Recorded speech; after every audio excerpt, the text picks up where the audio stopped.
ಕೊಟ್ಬಿಡಿ ರಾಜೀನಾಮೆಯ. ಸಿದ್ದರಾಮಯ್ಯವ್ರು 136 ಜನ ಡಿಕೆ ಗೆದ್ದಿದ್ದಾರೆ.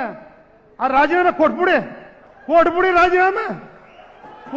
ರಾಜೀನಾಮೆ ಕೊಡ್ಬೇಕಾ? ತೋರಿಸ್ಬಿಡಪ್ಪ ಯಾವ ಕಾನೂನು ನೋಡುವ. ಅದ್ಯಾವ ಕಾನೂನು ರಾಜೀನಾಮೆ ಕೊಡು ಅಂತ ಹೇಳದೆ, ಯಾವ ಕಾನೂನು ಜೈಲ್ಗೆ ಹಾಕಿದೆ ಅಂತ ಹೇಳಿದೆ ತೋರಿಸ್ರಿ.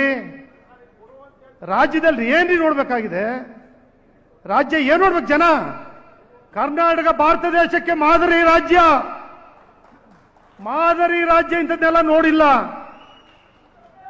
ಮಹಾನ್ ಪುರುಷರಿದ್ರು, ಆದರ್ಶ ವ್ಯಕ್ತಿಗಳಿದ್ರು. ಕಾಂಗ್ರೆಸ್ ಅನ್ನು ಮೈಸೂರಿನವರೇ ಕಟ್ಟವ್ರೆ, ದಳನೂ ಇಲ್ಲಿಂದನೇ ಹುಟ್ಟಿದೆ. ನೀವೆಲ್ಲರೂ ಕೂಡ ಜನಗಳಿಗೆ ಸೇವೆ ಮಾಡೋದು ಬಿಟ್ಬಿಟ್ಟು ಕೆಲಸ ಮಾಡೋಕ್ಕಾಗದೆ ಅವ್ರ ಮೇಲೆ ದಿನಕ್ಕೆ 3 ಪ್ರೆಸ್ಸು ಟಿವಿ ಪುಣ್ಯಾತ್ಮರೇ ನಿಮಗೆ